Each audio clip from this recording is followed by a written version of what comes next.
सिद्धाणं प्रणमाम्यरियाणं नमो वज्रायाणं नमो ध्रुवे सव्वसानु नत्वा जिनेन्द्रं गतसर्वदोषं सर्वज्ञदेवं हितदर्शकं च श्रीजैन सिद्धांत प्रवेशिकेयं विरचते स्वल्पधियां हिताय। गोपालदास जी बरैया कृत जैन सिद्धांत प्रवेशिका का अध्ययन हम कर रहे हैं। हमने कल नाम प्रकृति की नाम प्रकृति के दो भेद देखे थे, एक तो गति और दूसरा जाति। आज हम थोड़ा सा रिवाइज करने के लिए ये प्रश्न पूरा पढ़ लेते हैं। नाम कर्म के कितने भेद है? नाम कर्म के 93 भेद है। 4 गति, गति में नरक, तिर्यंच, मनुष्य और देव। 5 जाति, जाति में एकेंद्रिय, द्विइंद्रिय, तीन्द्रिय, चतुरिंद्रिय और पंचेंद्रिय। 5 शरीर, शरीर में औदारिक, वैक्रिक, आहारक, तेजस और कर्माण। 3 अंगोपांग, अंगोपांग में औदारिक, वैक्रिक और आहारक। 1 निर्माण। 5 बंधन, औदारिक, वैक्रिक, आहारक, तेजस, कर्माण। 5 संघात, औदारिक, वैक्रिक, आहारक, तेजस, कर्माण। 6 संस्थान, समचतुस्र, निग्रोध परिमंडल, स्वाति, कुब्जक, वामन और हुंडक। 6 सहनन, वज्र, ऋषभ, नाराज, वज्र नाराज, नाराज, अर्ध नाराज, कीलित, असंप्राप्ता, सुपाटिका। 5 वर्ण, काला, पीला, नीला, लाल और सफेद। 2 गंध, सुगंध, दुर्गंध। 5 रस, खट्टा, मीठा, चरपरा, कड़ुआ और कषायला। 8 स्पर्श, हल्का, भारी, रूखा, चिकना, ठंडा, गरम, कठोर, नरम। 4 अनुपूर्वी, नरक, तिर्यंच, मनुष्य, देव। 1 अगुरु लघु, 1 उपघात, 1 परघात, 1 आतप, 1 उद्योत, 2 विहायो गति, प्रशस्त, अप्रशस्त। 1 उच्छ्वास, 1 त्रस, 1 स्थावर, 1 बादर, 1 सूक्ष्म, 1 पर्याप्त, 1 अपर्याप्त, 1 प्रत्येक, 1 साधारण, 1 स्थिर, 1 अस्थिर, 1 सुभग, 1 अशुभ, 1 शुभ, 1 अशुभ, 1 सुभग, 1 दुर्भग, 1 सुस्वर, 1 दुस्वर, 1 आदेय, 1 अनादेय, 1 यशस्कीर्ति, 1 अयशस्कीर्ति और 1 तीर्थंकर नाम कर्म। ये सीक्वेंस पूरा तत्वार्थ सूत्र में जो लिया हुआ है वो सेम सीक्वेंस से हम चल रहे हैं। तत्वार्थ सूत्र में जैसे किया था, गति, जाति, शरीर, अंगोपांग, निर्माण, बंधन, संघात, संस्थान, संहनन, स्पर्श, रस, गंध, वर्णानुपूर्व, अगुरु, लघु, परघात, उपघात, परघात, आतप, उद्योत, उच्छ्वास, विहायो गतयः, प्रत्येक, शरीर, त्रस, सुभग, सुस्वर, शुभ, सूक्ष्म, पर्याप्ति, स्थिरादेय, यशस्कीर्ति, सेतराणी, तीर्थंकरत्वं च। ये सेतराणी जो है सह ईतर माने ईतर, उसके अपोजिट ले लेना। तो यहाँ पे बाकी के अपोजिट बताए गए हैं सूत्र में, उन्होंने शॉर्ट में स ईतर कहा, इसके पूरे के अपोजिट ले लेना और फिर लास्ट में तीर्थंकरत्व।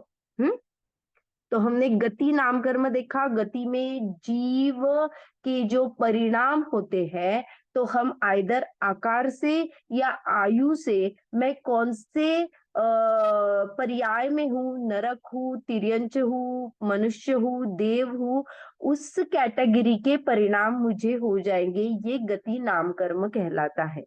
जाति में हमने पढ़ा था, देखो मैं यहाँ से पढ़ती हूँ कुछ कुछ गति नाम कर्म का भी। जिसके उदय में आत्मा एक पर्याय से पर्याय अंतर में अन्य पर्याय में जाता है, गमन करता है, उसे गति नाम कर्म कहते हैं। ये गोमटसार की परिभाषा है। जिसके उदय से नरक पर्याय होती है वह नरक गति नाम कर्म है। नरक पर्याय होती है माने क्या, उस पर्याय संबंधी जो मेरे नरक गति के जो परिणाम होते हैं वह गति नाम कर्म है। जिसके उदय से तिर्यंच पर्याय होती है वो तिर्यंच गति है, जिसके उदय से मनुष्य पर्याय होती है वो मनुष्य गति है, और जिसके उदय से देव पर्याय होती है वह देव गति है। ऐसा डिस्क्रिप्टिव आता है। तो यहाँ पे जीव के परिणाम लेना, गति एक जीव विपाकी परिणाम प्रकृति है। उसके बाद में हमने जाति देखा था, अव्यभिचारी सदृश, चालू कर लीजिए, सॉरी वीडियो चालू कर लीजिए। सॉरी, हाँ, जाति किसे कहते हैं? तो देखिए यहाँ पे क्या लिखा था, अव्यभिचारी सदृशता के कारण एक रूपता धारण करने वाले विशेष को जाति कहते हैं। यहाँ से मैं पढ़ती हूँ, जाति नाम कर्म 5 प्रकार का है, जो हमने कल देखा था, एकेंद्रिय, द्विइंद्रिय, त्रिइंद्रिय, चतुरिंद्रिय और पंचेंद्रिय। जितने एकेंद्रिय जीव है उनमें एकेंद्रिय की अस्तित्व का समानता है, माने उनको सिर्फ स्पर्श इंद्रिय ही रहेगी, आकार प्रकार अलग हो सकते हैं, लेकिन जो क्षयोक्षम हो या इंद्रिय संबंधी ज्ञान हो तो उसमें समानता रहेगी। यह सादृश्य भाव कहलाता है। एकेंद्रिय द्विइंद्रिय समान रूप होकर एक दूसरे में मिल नहीं सकते, इसीलिए इसे अव्यभिचारी कहा है। अव्यभिचारी माने क्या, एकेंद्रिय और 2 इंद्रिय एक मिलजुल के एक जगह पे रहेंगे, ऐसा कभी नहीं हो सकता है। या उनके जैसे ये भी ऐसा कभी भी नहीं हो सकता है कि जैसे मुझे कर्ण इंद्रिया है, डायरेक्ट एक इंद्रिय की है, और एक को स्पर्श इंद्रिय है, नहीं हो सकता है। एक इंद्रिय जीव वाले सिर्फ स्पर्श इंद्रिय वाले ही रहते हैं। ऐसी कैटेगरी है जिसके कारण कहीं पे भी मिक्सिंग मैचिंग होता है। हम जब भी जीव को पकड़ेंगे तो वो सेट ऑफ जो जीव आ जाएंगे वो एग्जैक्टली सादृश्यता वाले ही रहेंगे, माने समान धर्म वाले रहेंगे। समान धर्म माने क्या, जैसे दो इंद्रिय जीव को हमने अगर सदृश्यता देखी तो उनमें स्पर्श और रस इंद्रिया ही रहेगी। इसी प्रकार से अव्यभिचारी माने दोष नहीं लगना, और सादृश्य माने अगर हम ग्रुप ऑफ कैटेगरी को, जाति की अपेक्षा जो कैटेगरी की है हमने उसको लेंगे तो वहां पे समानता पाई जाती है, सादृश्यता ही समानता। अव्यभिचारी सादृश्य भाव के आधार पर जीवों को इकट्ठा करते हैं और उनका एक ग्रुप बनाते हैं, वह जाति। ओके, ये क्लियर हुआ? ये शब्द क्या अर्थ है, अव्यभिचारी सदस्यता? व्यभिचारी, अव्यभिचारी माने दोष रहित। व्यभिचारी इज हमने आपने नहीं पढ़ा होगा, तत्वार्थ सूत्र में आया है, या हम कुशील दोष में है कहते हैं ना, व्यभिचारी स्त्रिया, कुशील हाँ, दोष में आता है ये व्यभिचारी शब्द।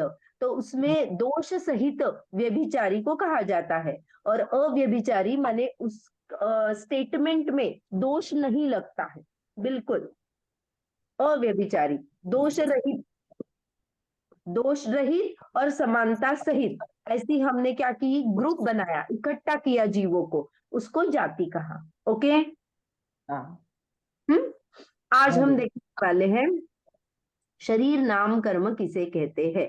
ये शरीर हमारा थोड़ा सा पार्ट पहले हो चुका है, तो हम लेकिन उसको भी हम अच्छे से लेंगे। यहाँ पे आपको उसके नाम और उसकी भावभासना है ना। हमने एक हाँ, बार शरीर नाम कर्म में जो हमारी डेफिनेशन आई है वो क्या है, जिस कर्म के उदय से जीव के साथ औदारिक आदि शरीर की रचना होती है उसे शरीर नाम कर्म कहते हैं।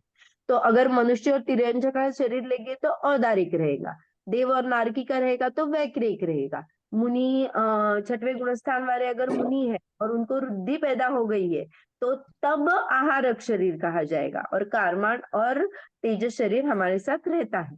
तो जिसके साथ जब ये शरीर होते हैं तो ये शरीर की जो रचना होती है वो शरीर नाम कर्म है। ओके,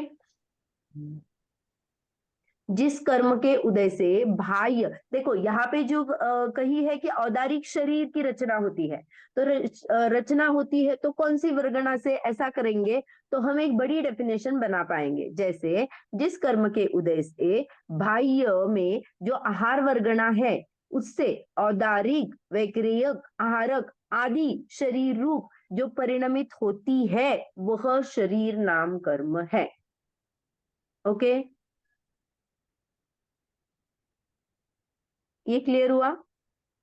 हाँ। देखिए यहाँ पे औदारिक आदि शरीर रूप लिखा है, उसमें ऐसा नहीं लिखा है कि सप्त धातु रूप। हमने एक बार पढ़ा था कि कुछ कुछ शरीर, जैसे मेरा आपका शरीर जो है सप्त धातु सहित है, क्योंकि हम त्रस जीव है। त्रस जीवों का शरीर सप्त धातु वाला रहता है, उसमें रस, रुधिर, मांस, हड्डी, मज्जा, शुक्र आदि सब पाए जाते हैं। इसीलिए इन कलेवरे को, इन शरीरों को हम कलेवर संज्ञा लेके मांस की संज्ञा में गिना जाता है। लेकिन जो एकेंद्रिय का शरीर है, जो स्थावर है, वो सप्त धातु रहित होता है। इसीलिए परिभाषा में सप्त धातु का वर्णन करके हम परिभाषा नहीं बना सकते हैं, क्योंकि एकेंद्रिय जीव औदारिक शरीर ही बनता है, लेकिन वो सप्त धातु से रहित बनता है। तो उसके शरीर को इसीलिए हम उसका भक्षण कर सकते हैं, हम उसको खा सकते हैं, क्योंकि वहां पे मांस की संज्ञा नहीं आती है, वो सप्त धातु रहित शरीर होता है। बनता तो किससे है? आहार वर्गणा से ही बनता है, लेकिन उस शरीर में खून या फिर मज्जा, हड्डी आदि रूप कुछ भी रचना नहीं होती है। ओके। हाँ, और 2 इंद्रिय से होती है। हाँ, 2 इंद्रिय, 3 इंद्रिय, चतुरिंद्रिय, पंचेंद्रिय, ये सबके जो शरीर है वो सब त्रस कहलाते हैं, और त्रस जीवों के, इसीलिए मुनिराज भी वहां पे रहता है ना, तो पहले तो एकेंद्रियों को छोड़ते हैं। जो भी गुणस्थान हम पढ़ेंगे डिटेल में, तब पहले तो बुद्धिपूर्वक एकेंद्रिय जीवों का घात बाद में किया जाता है, पहले त्रस जीवों का घात किया जाता है, क्योंकि वहां पे मां संज्ञा आती है, बहुत सारी हिंसा का कारण वो है। और एकेंद्रिय की जीवों की हिंसा बाद में उसका निषेध किया जाता है, क्योंकि वो अशक्य अनुष्ठान में भी है ना। अगर मुझे यहाँ पे जीना है तो मुझे पानी भरना पड़ेगा, पानी एक इंद्रिय जीव है।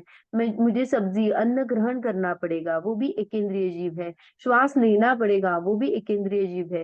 तो ये अशक्य अनुष्ठान में आ जाता है। कुछ कुछ चीजें हैं जीव को अपनी इस भूमिका में, इस आयु में करनी पड़ेगी, जिससे वो भव का नाश कर सके, संसार का नाश कर सके। इस शरीर को टिकाए रखना भी जरूरी है, तो उसका पोषण भी जरूरी होता है, लेकिन कितना, वो सीमित रहे, उसमें आसक्ति भाव नहीं रहे। जितना शरीर को यथा योग्य जरूरी है उतना ही देके, जितने की जरूरत है पौष्टिकता का ख्याल रखकर, उसमें फिर डेकोरेशन, ऐसे ही रंग चाहिए, ऐसा ही चाहिए, इसका निषेध करके जब हम करते हैं, तब क्या हो जाता है? तो यथा योग्य उसका माने पलता है, धर्म पलता है, क्योंकि जीवों की हिंसा कम हो जाती है। तो जब आगे की गुणस्थानों में, मुनिराजों में जब हम प्रतिमा पढ़ेंगे, जब मुनिराजों का स्वरूप पढ़ेंगे, तो वहां पे पहले त्रस हिंसा का त्यागी हो जाते हैं, और फिर एकेंद्रिय आदि की हिंसा के त्यागी हो जाते हैं। ओके। तो इसीलिए यहाँ पे सप्त धातु आदि शरीर को, शरीर नाम कर्म में वो उससे डेफिनेशन नहीं बनाई। ओके। हाँ। और एक डेफिनेशन आती है जो उदारता वाला है, माने उदारता वाला जो शरीर है, वो शरीर जिसको मिलता है वो शरीर नाम कर्म है। माने जो शरीर है वो उदारता वाला है। उदार माने क्या होता है? बड़ा, दिलदार बोलते हैं ना, उदार मत वाला है, बड़ा है। तो बड़ा है माने यहाँ पे स्थूल शरीर लेना। ये औदारिक, वैक्रिक आदि जो शरीर है वो स्थूल शरीर है, हम आंखों से दिख पाते हैं। कारमान आदि शरीर हमारे आंखों से नहीं दिखता है, तो वो स्थूल है। तो यहाँ पे इसीलिए जो शरीर, जो औदारिक, वैक्रिक, आहारक आदि शरीर है, या मेनली औदारिक शरीर को स्थूल में गिना जाता है। क्योंकि यहाँ पे हमारी बात चल रही है, तो मेरा शरीर अभी कौन सा है? तो औदारिक है। तो औदारिक कैसा है? स्थूल शरीर है। तो जो शरीर उदारता वाला है माने औदारिक शरीर है, तो वो किस कर्म से, उदय से मिला है? तो शरीर नाम कर्म के उदय से मुझे मिला है। ओके।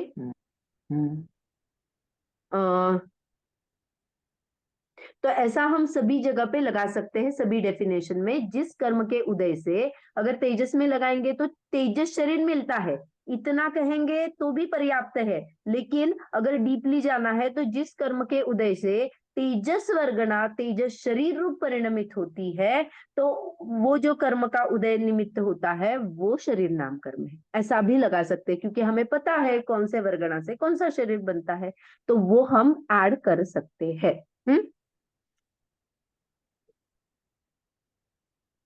ओके। तो शरीर कर्म के उदय से आहार वर्गना, तेजस वर्गना, कारमान वर्गना को निमित्त पाकर जो शरीर बनता है, औदारिक, वैक्रियक, आहारक, तेजस, कारमान, वो शरीर जो है वो शरीर नाम कर्म है। ओके, एक डेफिनेशन में मैंने पूरा कर दिया, सभी कारमान वाले ले लिए, वर्गना वाले ले लिए और उसके रिस्पेक्टिवली शरीर ले लिए। तो ये शरीर नाम कर्म है। ओके। हम्म,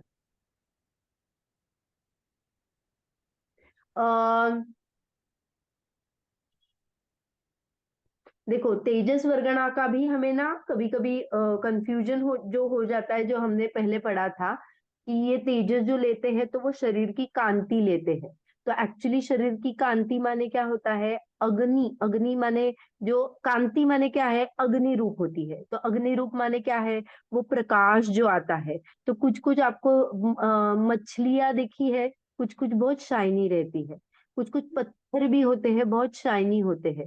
तो ये सब है ना, ये तेजस वर्गना की देन है, ये तेजस शरीर की देन है। ओके। दूसरी गोष्ट, ये जो कांति है ना, तो ये हमें ये भी बताती है कि हर एक जीव का जो बॉडी है उसका एक टेम्परेचर रहता है। इसीलिए जब भी हमारी आयु खत्म हो जाती है और शरीर रह जाता है ना, तो वो शरीर जो रहता है ना, वो जो पुद्गल का पिंड है ना, वो ठंडा पड़ जाता है क्योंकि उसका बॉडी टेम्परेचर नहीं रहता है। तो अब भी मेरे में क्या है? वो टेम्परेचर बना रहता है ना, दैट इज तेजस शरीर। वो तेजस शरीर क्या करता है, मेरा टेम्परेचर भी क्या हो जाता है? मेंटेन करता है। देखो, वो कांति का मतलब है ना, हम अनेक अपेक्षा से लगा सकते हैं। तो तीन अपेक्षा से, क्योंकि अग्नि है, एक तो प्रकाश देती है, एक दाहक होती है, एक पाचक होती है। तो मेरा शरीर का जो जो पचन क्रिया होती है, जो पाचक है, मैं उदर अग्नि जो बोलते हैं, वो भी क्या है? वो इसी परिप्रेक्ष्य में आ जाएगा। तो शरीर को कांति देना माने सिर्फ स्किन का ग्लो है ऐसा नहीं लेना। ओके। हम्म, हम्म।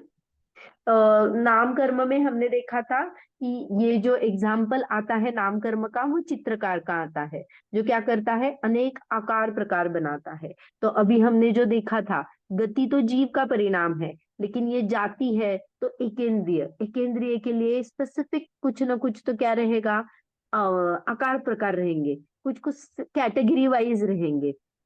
शरीर नाम कर्म में भी औदारिक, वैक्रियक, आहारक आदि जो शरीर है उसके भी क्या करेंगे? कैटेगरीज रहेंगे, अनेक आकार प्रकार का वो हो सकता है। ये सब एक, नाम कर्म को इसीलिए चित्रकार की उपमा दी जाती है। ओके। इसके बाद में अंगोपांग नाम कर्म किसे कहते हैं? जिस कर्म के उदय से शरीर के हाथ, पैर आदि अंग एवं नासिका आदि उपांग बनते हैं, उसे अंगोपांग नाम कर्म कहते हैं। देखिए, पहले तो ये जो स्थूल शरीर है ना, जैसे औदारिक, वैक्रिक, आहारक, इसके ही अंग और उपांग बनते हैं। बाकी के जो कारमान और तेजस है ना, उसके अंगोपांग नहीं बनते हैं।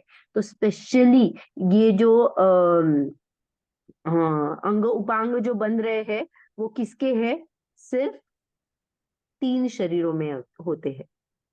जैसे अभी औदारिक के हम अंग दिखते हैं ना, देखो कभी कभी मूर्तियों के भी कहा जाता है कि ये खंडित है। जैसे किसी मूर्ति का हाथ अगर टूट जाता है तो अंग खंडित हो गया है, तो ये पूजने लायक ही नहीं होती है, ऐसा बोलते हैं ना। तो ये हाँ, इसी अपेक्षा से है कि अंग पूरे होने चाहिए। उपांग जो है और अंग में जो डिफरेंशिएट होता है, तो अंग जो है ना, वो दो हाथ, दो पैर, छाती, पीठ, मस्तक, नितंब, ये अंग होते हैं। और इसके अलावा जो फेशियल है, आप नाक ले लो, आंखें ले लो, कर्ण ले लो या उंगलियां ले लो, ये सब क्या है? उपांग में चले जाते हैं। ओके। हम्म, तो अंगोपांग नाम कर्म क्या है? जिस कर्म के उदय से शरीर के ये जो हाथ, पैर, अंग, नासिका जो बनते हैं, वो अंगोपांग नाम कर्म है। ओके। हम्म, हम्म। हम्म, अंग 8 होते हैं और उपांग अनेक होते हैं। हम्म। और तेजस और कर्मण को अंगोपांग नहीं होते। ओके।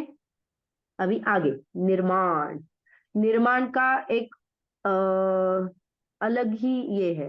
तो निर्माण कभी कभी जैसे मैंने पिछली बार बताया था कि 6 उंगलियां आ गई, या फिर किसी के ना स्थान में गड़बड़ हो जाती है, कहीं अलग ही आ जाता है। जैसे हाथ यहाँ पे है ना, किसी किसी का हाथ यहाँ छाती से निकल जाता है।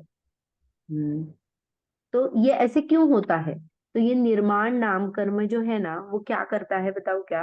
निमान, मान माने स्थान होता है। नियत रूप से, सॉरी स्थान नहीं, माप होता है। माप माने हम जो मापन करते हैं ना, तो उसका हम्म एक नियत माप, नियत क्वांटिटी, नियत स्थान, ये जब हम लगाते हैं तो निर्माण के दो भेद किए जाते हैं। एक तो प्रमाण और दूसरा स्थान, माने साइज एंड लोकेशन।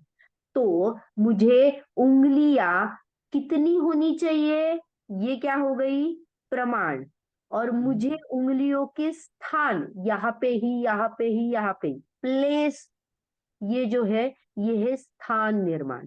तो इसके दो भेद होते हैं, लेकिन यहाँ पे ना उसका माने पिंड प्रकृति निर्माण नहीं है।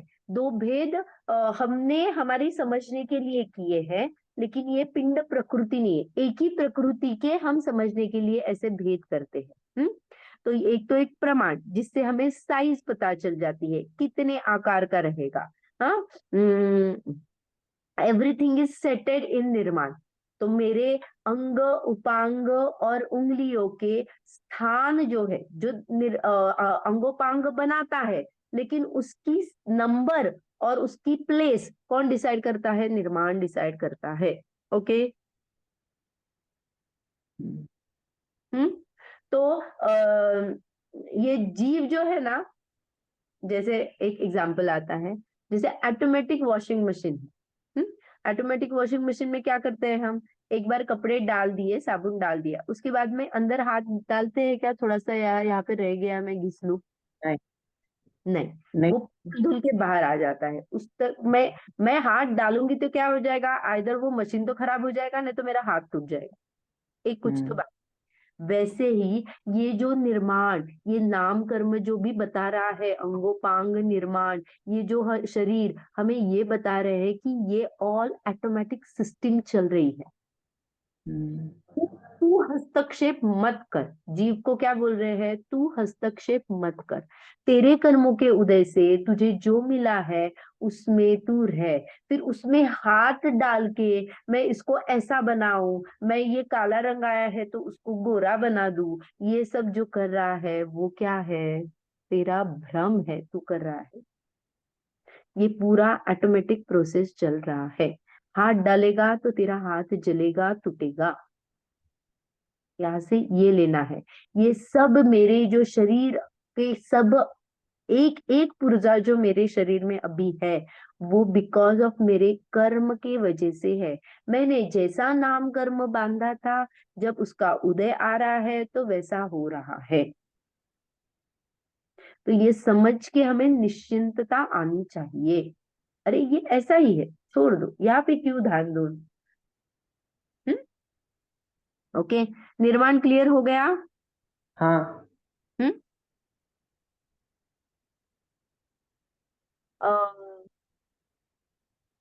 एक तत्वार्थ सूत्र का दूसरे अध्याय का एक प्रश्न है, मैंने एक प्रश्न उठाया है कि तेजस और कारमान शरीर के अंगोपांग क्यों नहीं होते हैं? तो वहां पे एक सूत्र आया है, निरुपभोगम अंत्यम, माने उपभोग रहित रहता है। मैं तेजस और कारमान का उपभोग नहीं कर सकती हूँ। जैसे मैं हाथ को बार बार यूज कर सकती हूँ, वैसे तेजस और कारमान का मैं खुद से ऐसा कुछ नहीं कर सकती हूँ ना। तो उनके अंगोपांग ही नहीं होते हैं। तो देखो, जब भी हम बोलते हैं ना विग्रह गति में, तो विग्रह गति में ये शरीर तो होता नहीं है ना? कौन कौन सा हम्म, शरीर नहीं होता है? औदारिक, वैक्रिक और सारे। ये शरीर नहीं होता है। तेजस कर्मण होता है ना? तो होता हाँ। है। तो वहां पे कैसे कहा? ऐसा प्रश्न आता है। वहां पे जो क्षम आदि इंद्रिया ही नहीं है, शरीर ही नहीं है, तो फिर ये कैसे यहाँ पे उनका उदय कैसे आ जाएगा? तो यहाँ पे ये लगाते हैं देखो, द्रव्य इंद्रिया नहीं है, लेकिन भावेंद्रिया होती है ना, ज्ञान का उतना सूक्ष्म होता है ना। हाँ, डेवलपमेंट बाद में होगी, लेकिन जब भी मैं विग्रह गति में जाती हूँ तो जाति मेरी क्या रुकती है क्या? मैं पंचेंद्रिय नहीं हूँ क्या? तो मैं जब भी मेरी आयु पूर्ण करके अगर मैं विग्रह गति में हूँ, तब भी मेरी अगले भव की, अगर देव आयु है तो देव आयु, पंचेंद्रिय जाति, पंचेंद्रिय गति, माने गति के जो देव गति के परिणाम है वो चालू हो जाते हैं। अंगोपांग आदि सभी का उदय जो है ना, वो भावेंद्रिय उसका क्षयोक्षम में आ जाएगा। ये बाद का पैकेज है ना, डेवलपमेंट बाद में चलेगी, लेकिन ग्रह गति में भी क्या है, इनका सबका उदय होता है। इसका ये भावेंद्र क्षयोक्षम है, तो द्रव्य इंद्रिय नहीं है, तो ये कर्म नहीं है, ऐसा नहीं होता है। और अंगोपांग इसीलिए नहीं होते हैं, ये भी प्रूफ होता है क्योंकि वहां पे कर्मण और विग्रह शरीर ही होता है, वहां पे अंगोपांग की जरूरत नहीं। क्लियर हुआ? हम्म। और ये जो शरीर नाम कर्म है ना, उससे हम फलित क्या करते हैं? एक तो हमें शरीर मिलता है, दूसरी चीज है जो हमें मूर्तिक कहा जाता है। क्यों मूर्तिक कहा जाता है? क्योंकि मैं शरीर के साथ बंधा हुआ हूँ, तो संसारी जीव को मूर्तिक कहने की पद्धति है। तीसरा, जब भी मुझे मेरे पास शरीर होता है तब तक मेरा योग बना रहता है, मन वचन काय की क्रिया बनी रहती है। अभी बोलो कि अगर एक इंद्रिय है तो मन तो नहीं रहेगा। हाँ, मन नहीं रहेगा तो उतना नहीं रहेगा, लेकिन काय तो है ना, तो उस संबंधी उसको वो पैकेज जो जो मिला है उस अकॉर्डिंगली उसके योगों का परिणमन होता रहेगा। तो हमने देखा भी था, जब तक शरीर है तब तक योग होता है। जो 14वें गुणस्थान में योग नहीं है और शरीर भी नहीं है। हम्म। आयुक्योली। हाँ, आयुक्योली ना, आयुक्योली। योग ओके। केवली। हम्म। हम्म। ओके, ये क्लियर हो गया सभी को? निर्माण से क्या हो जाता है, फिर शरीर नाम कर्म और अंगोपांग, अंगोपांगों में अंग और उपांग बनते हैं, शरीर में औदारिक वेकरेक आदि की रचना होती है, और निर्माण में हमने स्थान और क्वांटिटी देखी, प्लेस और साइजेस, कौन सी साइज का होगा, कितना बड़ा होगा, कितने नंबर होंगे, मैंने उंगलियां है तो 5 उंगलियां होगी, 6 उंगलियां होगी, कौन से साइज की होगी, और फिर उसकी प्लेस क्या रहेगी, ये सब निर्माण तय करता है। ओके, अब नेक्स्ट 174, 170, बंधन नाम कर्म किसे कहते हैं? जिस कर्म के उदय से औदारिक आदि शरीरों के परमाणु परस्पर संबंध को प्राप्त होते हैं, वह बंधन नाम कर्म है। ये बंधन नाम कर्म किसे कहा? देखिए, अगर मैंने क्या किया है, मेरे जो परमाणु मैंने शरीर बनाने के लिए जो ग्रहण किए हैं, वो एक मेक के साथ अगर संबंध में ही नहीं आएंगे तो क्या कहा जाएगा? अगर मैंने इस नाम कर्म को माना ही नहीं, बंधन होता ही नहीं है, तो क्या हो जाएगा? वो रेत का जो बालू का ढेर रहता है ना, उस हम्म। एक परमाणु का दूसरे परमाणु के साथ कोई संबंध नहीं होता है, वो अलग अलग होते हैं ढेर में, उसके समान हमारा हो जाएगा। लेकिन हमें बंधन नाम कर्म है, इसीलिए जो औदारिक शरीर के परमाणु आते हैं ना, वो शरीर एक दूसरे के परमाणु को संबंध को प्राप्त हो जाते हैं, तो वो जुड़ान जो है, बॉन्ड जो है, वो परमाणुओं का वो बंधन कहलाता है। ओके, हम्म। और जैसा शरीर रहता है वैसा ही बंधन रहता है। फॉर एग्जाम्पल, बंधन के भी 5 भेद है, औदारिक, वैक्रिक, आहारक, तेजस, कारमान। तो मैं जब भी कोई औदारिक शरीर हूँ, औदारिक के परमाणु ग्रहण करती हूँ, तो ये औदारिक के साथ जो कि परमाणु आए तो उनका इसके साथ बंधन हो गया, और वो बंधन रूप नाम कर्म की वजह से वो एक दूसरे को परस्पर में जुड़ जाते हैं। तो वालु के रेत समान नहीं है हमारा, वो बंधन को प्राप्त है। ओके, फॉर एग्जाम्पल, हम संगात पढ़ते हैं और फिर एक एग्जाम्पल से उसको देखते हैं। संघात में क्या कहा है कि जिस कर्म के उदय से औदारिक आदि शरीरों के परमाणु छिद्र रहित एकता को प्राप्त होते हुए संघात नाम कर्म है। हाँ, तो देखो अभी क्या चल रहा है, हमारे शरीर की ही रचना चल रही है। तो ये शरीर, बंधन और संघात, ये तीन जोड़े नहीं बोल सकते, लेकिन तीन एक में के साथ होते हैं। जैसे शरीर, क्योंकि उसके भेद भी देखेंगे तो तीनों के सेम है, औदारिक, वैक्रिक, आहारक, तेजस, कारमान। शरीर, बंधन भी औदारिक, तेजस, औदारिक, वैक्रिक, तेजस, कारमान। हाँ, तो ये जो भी शरीर है वैसा ही बंधन और वैसा ही संघात पाया जाता है। तो ये करता क्या है, मानो मैंने क्या की, ईंटें ली। ईंटे इज इक्वल टू परमाणु। तो मैंने सीमेंट बीच में डाल दिया और एक के ऊपर ईंट रख दी, तो वो बंधन को प्राप्त हो जाती है, इसीलिए मैं उसको वॉल कहती हूँ, है ना। तो ये बंधन हो गया, ये ईंटों का बंधन हो गया। जब मैंने संघात नाम कर्म यूज किया, तो मैंने क्या किया, उसको हम जो वॉल पुट्टी करते हैं ना, स्मूथनेस लाते हैं, या फिर प्लास्टर लगाते हैं ना पूरा। हमारी वॉल अभी कैसे है, ओबड़ दोबड़ है, या हम जब भी हाथ लगाते हैं तो क्या हो जाता है, वो सीधी, प्लेन, स्मूथ लगती है। वो क्यों किया, क्योंकि उनमें मैंने क्या किया, जो प्रोसेस से क्या किया, उससे छिद्र रहित कर दिया, एकता को प्राप्त किया, ऐसा यूनिक स्मूथनेस किया कि वो पूरी एक हो जाए, वो शरीर एक पूरा, एक सिंगल क्वांटिटी रूप हो जाए। जैसे मैंने दीवार को कहा है ना, तो जब भी हम दीवार को सीमेंट से जोड़ते हैं तो वो तो बंधन है, लेकिन उसके ऊपर जो स्मूथनेस, प्लास्टर लगा के एक पूरा, माने उसमें अभी क्या है, पूरी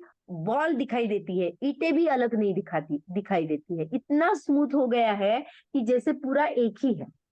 तो वो एकता को प्राप्त होती है, छिद्र रहित होती है, उसमें कोई भी गैप्स नहीं है। ओके, तो ये संघात नाम कर्म है। ओके, ये क्लियर हुआ। उसका एग्जाम्पल आता है, अगर उसको नहीं मानेंगे तो तिल के लड्डू के समान। ये कैसा होता है तिल का लड्डू, हम यूनिक यूनिक उसको ये कर सकते हैं ना, बाहर से अगर ये करेंगे तो पूरा स्मूथ थोड़ी होता है। जैसे हम मूंगफली का लड्डू बनाते हैं तो पूरा वो स्मूथ चिकना हो जाता है। मैं अलग अलग उसमें से गुड़ या फिर शेंगदाना नहीं निकाल पाती हूँ, बाहर से पूरा स्मूथ है। वैसे तिल के लड्डू क्या क्या होता है, तिल दिखता है, वो स्मूथनेस नहीं होती है उसको, है ना। वैसे संघात नाम कर्म है। ओके, स्मूथ को प्राप्त हो जाता है, स्मूथनेस ये आ जाती है। एग्जाम्पल के लिए यही याद रखने के लिए कहते हैं, अगर दीवार है तो उसको सीमेंट से हम उसको एक बंधन को प्राप्त करा देते हैं, और संघात से स्मूथनेस, प्लास्टर लगा देते हैं।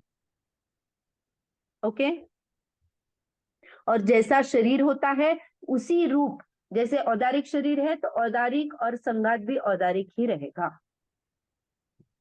हम्म,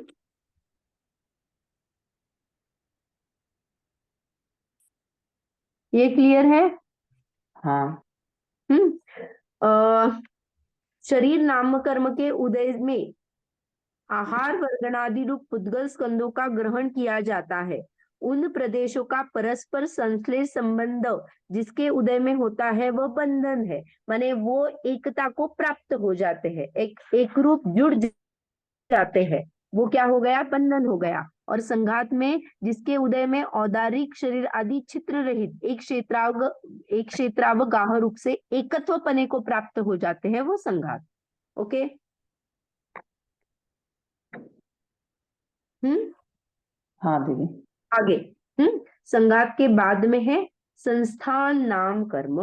हाँ, संस्थान में क्या कहा है, जिस कर्म के उदय से शरीर की कुछ ना कुछ आकृति बनती है वह संस्थान है।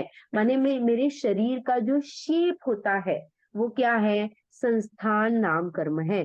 तो मैं ऐसी ही क्यों बनी, इतने ऐसा ही मुझे शेप क्यों मिला, तो मुझे इस संस्थान नामकरण में जो भी पैरामीटर्स है उसके उसमें से कुछ तो एक रहेगा जिसके वजह से मेरा शरीर ऐसा है। ओके, तो अभी संस्थान के नाम यहाँ पे आए हैं तो मैं यही से निकाल देती हूँ। हाँ, देखो 6 संस्थान लिखे हैं।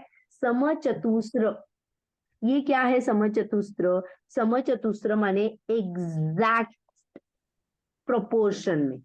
हम बोलते हैं ना जो भी क्या है प्रोपोर्शन सिमेट्रिकल। तो जब भी हम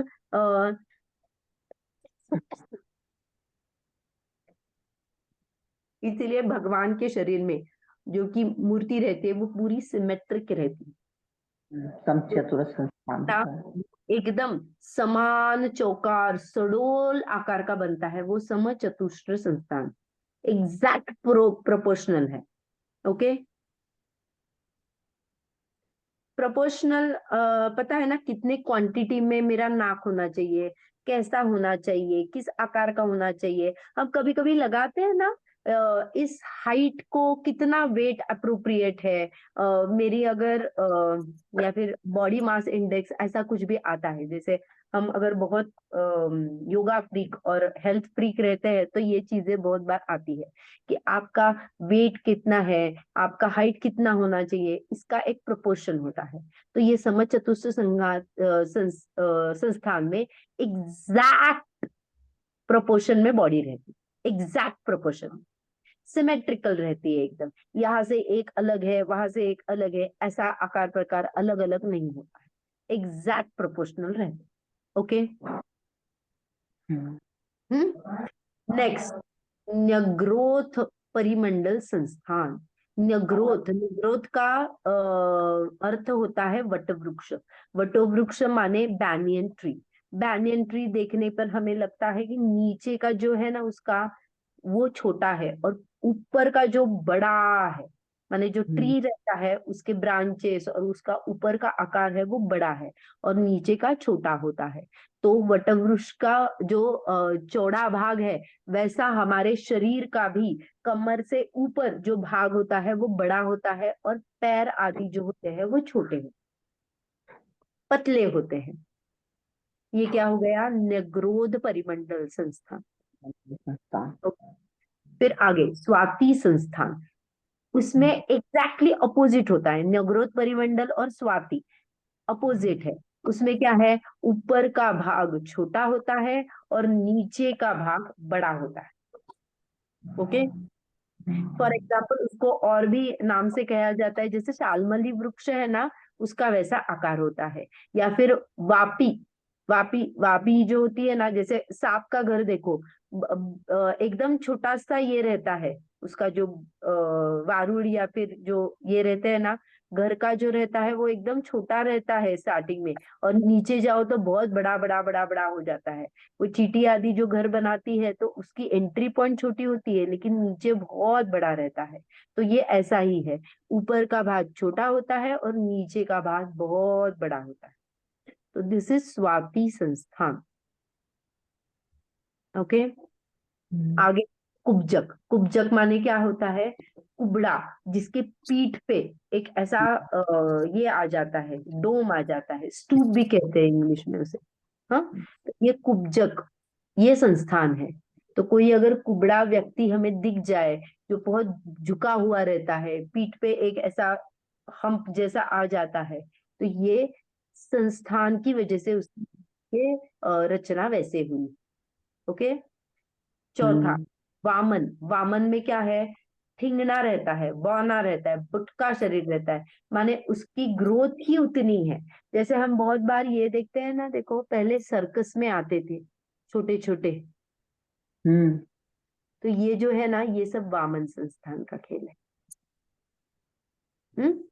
उनकी हाँ। ग्रोथ नहीं होती, वो उतने ही छोटे रहते हैं, बौने ही रहते हैं, बिकॉज ऑफ वामन संस्थान। और हुंडक संस्थान, हुंडक संस्थान तो अनेक प्रकार का अव्यक्त उसके आकार प्रकार रहते हैं, कुछ भी टेढ़ा मेढ़ा। ये हुंडक संस्थान नरक गति के जीवों में पाया जाता है। तो बहुत टेढ़े मेढ़े आकार प्रकार के वो जीव रहते हैं। ठीक है, तो ये शरीर के आकार के संबंधी संस्थान नाम कर्म है। ओके, एक तो हमने शरीर देखा, उसके अंग उपांग देखे, फिर निर्माण में हमने देखा कि वो उसकी साइज, नंबर, प्लेस कैसे होता है। बंधन में हमने देखा वो शरीर जीव जो परमाणु आते हैं वो एक साथ बंधन को प्राप्त होते हैं। संगात में देखा कि वो जो बंधन को प्राप्त होते हैं वो भी एकता रूप प्राप्त होते हैं, उसमें कुछ छिद्र रहित होता है, प्लास्टर टाइप एकदम स्मूथनेस हो जाता है, वो है। और संस्थान में हमने आकार देखे। ओके, शरीर के आकार प्रकार। ओके, अभी है सहनन।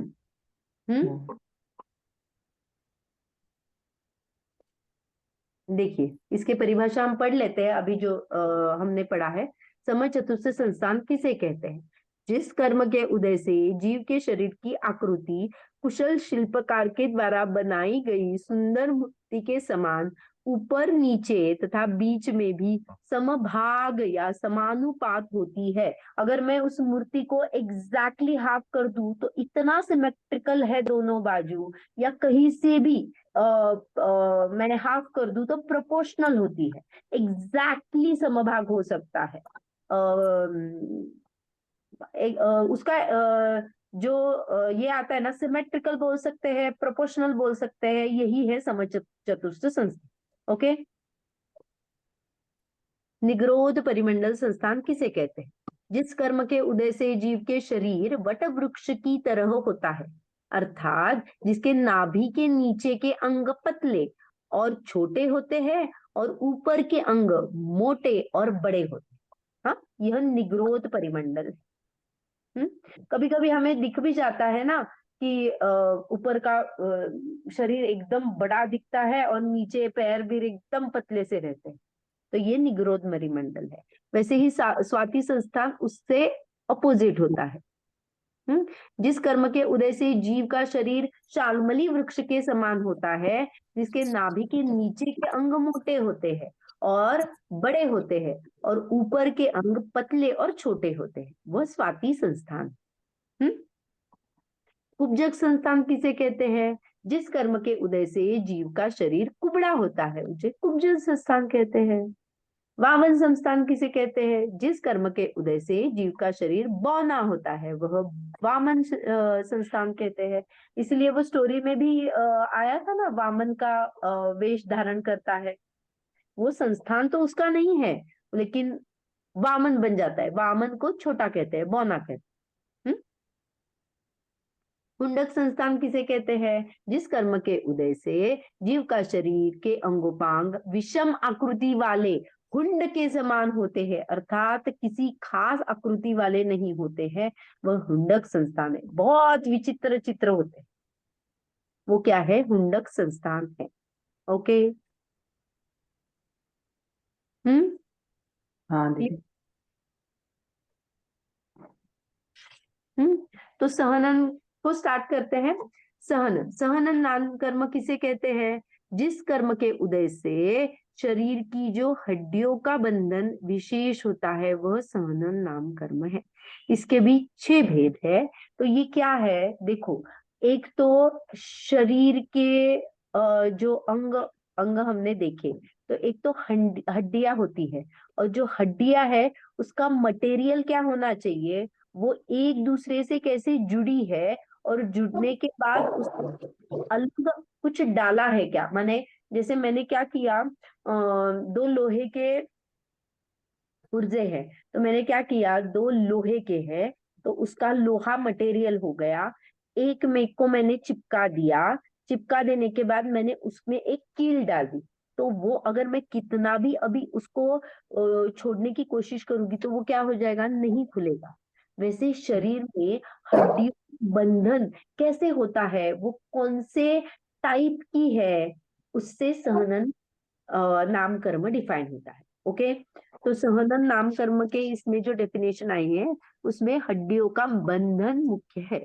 ओके, दीदी दीदी हाँ जैसे अभी शरीर के 5 भेद बताए, फिर उसमें अंगोपांग के 3 भेद बताए, औदरिक अंगोपांग, वैक्रियक अंगोपांग और आहारक अंगोपांग। उन्होंने तेजस और कार्बन को लिया नहीं, लेकिन बंधन और संगात में 5 भेद लिए ना उन्होंने। औदरिक, क्योंकि उनका बंधन होता है ना, देखो, अंग उपांग होना माने बाह्य क्रिया के परिप्रेक्ष्य में होते हैं। जैसे मेरे पास अंग है, उपांग है, तो मैं कुछ क्रिया करूंगी, कुछ उठाऊंगी, कुछ रखूंगी, इसके लिए ये हेल्प करते हैं। लेकिन जो बंधन और संगात है वो शरीर की प्रक्रिया है। तेजस जो है और कारमान है, वो क्या होता है, कर्म परमाणु आ जाते हैं और वो शरीर रूप शरीर बनते हैं। लेकिन उसके लिए कुछ उसको स्पेसिफिक बाह्य में कार्य करना नहीं है ना, इसलिए उसको अंग उपांग की जरूरत ही नहीं है और होते भी नहीं है, क्योंकि बाह्य के लिए कार्य करने के लिए उनको कुछ भी है नहीं। और ये पहले तो शरीर सूक्ष्म है, तो औदारिक, वैक्रियक और आहारक, ये 3 जो शरीर है, वो शरीर जो है उससे जीव क्रिया करता है ना, कुछ न कुछ कार्य करता है, चलता है, बैठता है, आदि रूप क्रिया होती है।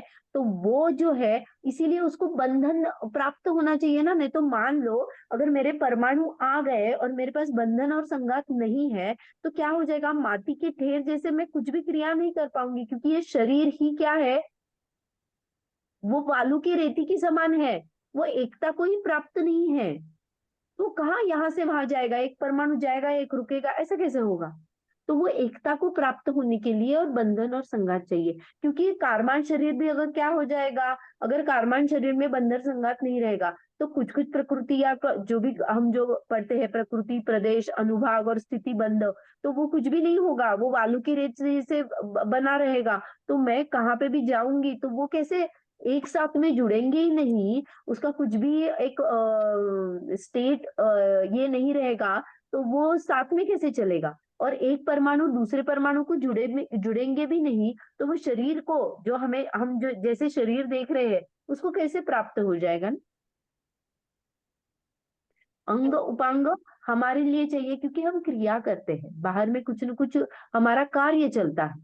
और ये यानी तेजस, तेजस के परमाणु और कार्बन के परमाणु एक बंधन और संगात से जुड़ जाते हैं। उसका उनका बंधन रहता है। देखो, मेरे तेजस और कारमान दोनों शरीर के जो है, तो तेजस वर्गणा जब आती है तो वो बंधन को प्राप्त होती है उस शरीर के, और उसी में संघात रूप प्राप्त होके वो शरीर पूरा एकदम ठोस शरीर बन जाता है। ठोस माने एकता को प्राप्त हो जाता है, वो एक शरीर कहलाता है ना। नहीं तो फिर वर्गणा वर्गणा पड़ी रहेंगी तो वो एकता को थोड़ी प्राप्त हो जाएगी। वो एकता को प्राप्त करनी है ना, इसीलिए उसको शरीर नाम कर्म कहा। वो एकता को माने परमाणु को ग्रहण करना, और फिर उनमें बंधन और संघात से क्या हो जाता है, वो शरीर की पूरी स्टेट ये हो जाती है। अभी जो हमारे इसमें है, हम प्रति समय असंख्यात परमाणु को ग्रहण करते हैं, असंख्यात परमाणु को छोड़ते हैं, तो आने के बाद जो परमाणु है वो बिखर बिखर के चले नहीं जाते ना, वो एकता को प्राप्त हो जाते हैं, क्योंकि हमारा बंधन और संगत नाम कर्म उसके उसके साथ में है। तो वो एकता को प्राप्त हो जाता है, इसी में जुड़ जाते हैं, इसीलिए वो फ्रेश भी रहता है ना। ये पुद्गल का परिणमन जितना हम यूज करते हैं उतना उतना फ्रेश क्यों रह जाता है। नहीं तो वो जो कलेवर रहता है फिर वो क्या रहता है, उनमें भी तो ऐसा ही होता है, लेकिन परमाणु का ग्रहण नहीं है, परमाणु का बंधन नहीं है, संगात नहीं है, तो वो क्या हो जाता है, डिटोर हो जाता है, कलेवर जो होता है। हम्म, क्योंकि वहां पे बंधन संगात नहीं है अभी, वहां से तो जीव चला गया, तो वो पुद्गल का पिंड रह जाता है, और पुद्गल का पिंड फिर डिटोर हो जाता है। ओके। ओके। हाँ, तो सहनन सहनन सिर्फ ये पढ़ते हैं, फिर आज हम 4 बजे बंद करेंगे। सहनन में मैंने क्या कहा था, हाँ, सहनन क्या करता है एक्चुअली, हड्डियों के उदय में हड्डियों में विशिष्ट मजबूती प्राप्त हो जाती है। जो बंधन में वेष्टन की विशेषता पाई जाती है ना, वो क्या है, वेष्टन माने क्या है, मैंने 2 हड्डियां ली, उसको क्या किया, जोड़ा, या फिर जो मसल रहते हैं, जो हमारे चक्र की रचना, उसमें मजबूती कैसे आती है, वो सहनन डिफाइन करता है। ओके। हम्म, एक तो उसका किससे बनी हुई है, फिर उसका जो वेष्टन है वो कैसा है, या फिर उसको माने हम जॉइंट्स में बोलते हैं ना, जॉइंट्स कैसा रहता है, तो कभी कभी क्या हो जाता है, वो जॉइंट्स एक दूसरे में हम फंसा देते हैं ताकि वो निकले नहीं। तो वैसा अगर है तो वो सहनन बेस्ट सहनन होता है। तो इसीलिए हमारे अलग अलग सहनन पाए जाते हैं जिससे मजबूती तय हो जाती है हमारे शरीर। और जो भगवान को होता है वो क्या है, वज्र ऋषभ नाराज सहनम होता है। हमने एक स्टोरी देखी थी, याद है क्या? यहाँ पे नहीं, प्रथमानु योग में है कि जो हनुमान का जीव रहता है वो क्या हो जाता है, उसका वो अपने माँ के साथ विमान से उसके भाई के यहाँ पे जाता था। तो वहां से ऊपर से गिर जाता है। ऊपर जाने के बाद क्या हो जाती है, वो नीचे की गिर शीपें टूट जाती है, लेकिन वो हनुमान के शरीर को कुछ भी नहीं होता। क्यों नहीं होता? क्योंकि उनका वज्र वृषभ नाराज सहनन होता है। इतनी मजबूत हड्डियां है कि उसको कुछ भी नहीं कर पाती है, कितने ऊपर से भी वो नीचे गिर जाए तो भी। तो ये सहनन की वजह से होता है। ओके। हम्म अभी ये जो सहनन के 6 प्रकार है वो हम अगली कक्षा में देखेंगे। आज हम हम्म यही देखेंगे, क्योंकि बहुत सारे आज हो गए ना, तो यहीं पे रुकेंगे। और अगर आपको ओके है तो कल भी हम क्लास रखेंगे ताकि हमारा ये पूरा हो जाए और जल्दी हो जाए, ताकि प्रैक्टिस में फिर रिवीजन में लिए टाइम रहेगा। ओके। हाँ हाँ हाँ? चलेगा। ठीक है। हाँ दीदी। अभी जिनवाणी स्तुति करेंगे। निज ही निज में बताई यह उपकार है, के लिए जिनवाणी माही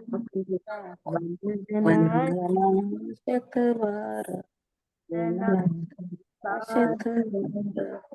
पाय उत्सर्ग करेंगे।